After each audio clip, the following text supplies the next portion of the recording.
Most people see knife throwing and think it's all about arm strength or raw talent. Here's the truth. It's actually the complete opposite. Master throwers move like they're in a trance. Every breath deliberate. Every muscle working with quiet purpose. The knife isn't being forced toward the target. It's guided there by pure intention. You're watching someone who's learned to turn chaos into precision through nothing but focused practice.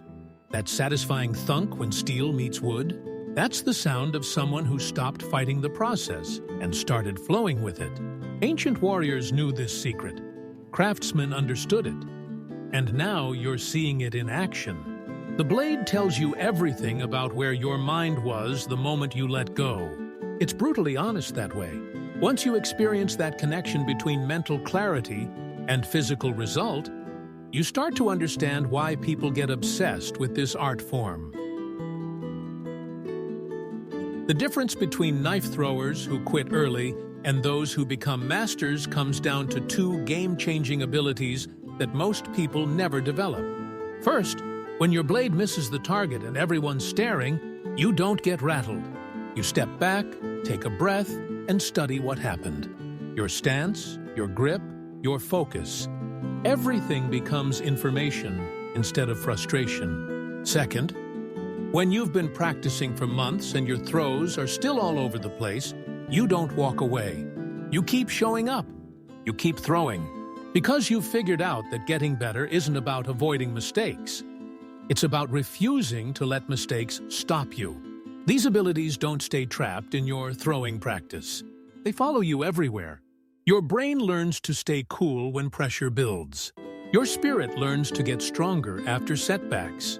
So you're not just developing knife skills.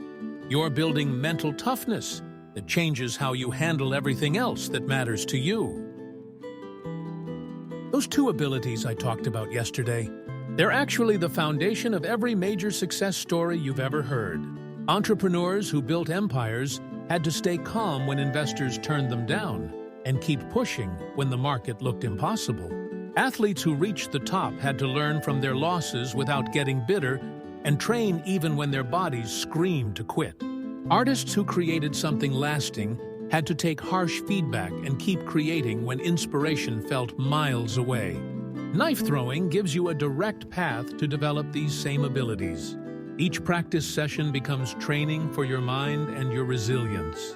You're not just learning to hit wood with steel, you're proving to yourself that you can master difficult things through patience and persistence.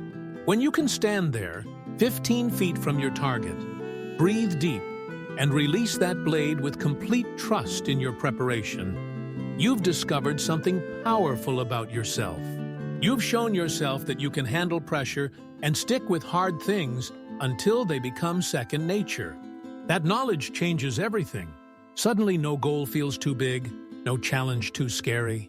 The knife was just your training ground. Now, you're ready to aim for whatever else you want in life.